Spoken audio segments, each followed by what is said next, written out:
To the man who designed singer Nicki Minaj's eye-catching wigs, his creations are so special that he actually names them, including the fox fur, the pink high top, the super bass. Well, now he's suing the singer, saying that she stole his ideas and she's trying to cut him out of the profits, and there are a lot of profits. The suit was filed just 3 hours ago. In it, Terrence Davis says that Nicki Minaj is, quote, arguably known just as well for her wigs as she is her music.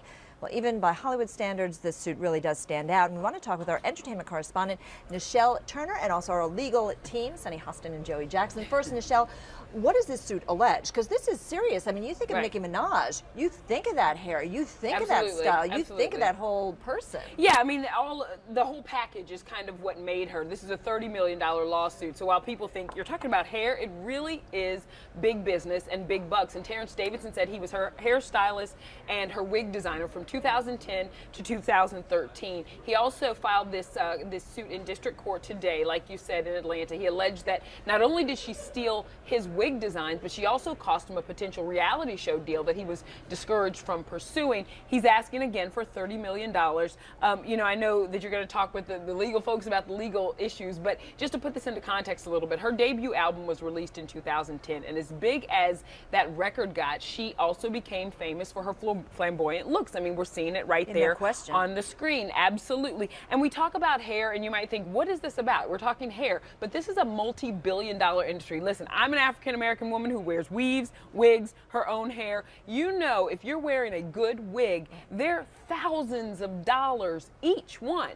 I mean, you can pay $10,000 to $15,000 if you're wearing a really good one. So this isn't small potatoes that we're talking about here. Yeah, Chris Rock had that whole movie about how expensive hair is. Exactly. It's true. Fixed by this. But the serious question is this: look, if he creates a wig for Nicki Minaj and she becomes famous for wearing this wig, does she own the intellectual property, which is that piece of hair, or is it still hers? Does he have a percentage of that? What do you think, Joe? What do you think, Sunny? Well, see, I feel strongly about this because I love Ellen LeVar, my hairstylist, and I think it's just bad business. Does a great job. Thank you. I think it's bad business to cut your hairstylist out because, as also as an African-American woman, hair is everything. I think, though, it may be a bit difficult because, I mean, in terms of intellectual property, you know, did he have any sort of trademark on his design? Did he have any trademark on his wigs? But bottom line is, I think he has a strong case because we all know Nicki Minaj, in part, made it because of her hair. Right. Okay. Absolutely. I mean, she's identified. So the one male, on the stage. She walks on the stage, and you know exactly who she is because of that sort of bubblegum pink hair. Joey? Although I'm the least qualified here to talk about this, I'll say this from a legal perspective. Listen.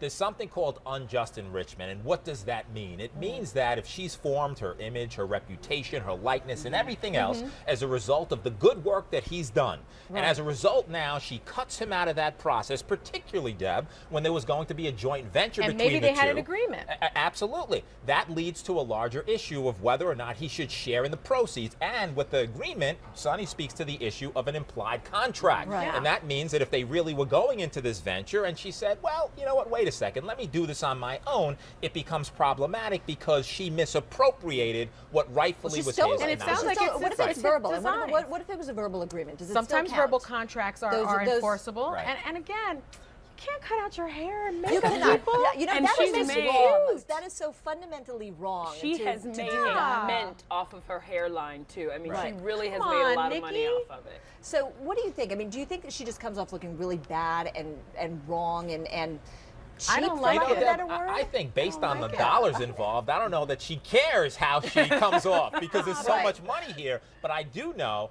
that ultimately, if they move forward with this lawsuit, it certainly has merit, and there's some settlement value in it too. So does it go to trial, Deb? It's well, bad. Maybe not. It's bad for her image, though. It's bad for her image. I mean, Jessica Simpson went in with her extensions guy, and they both made money. Well, that's exactly right. And you know, Terrence Davis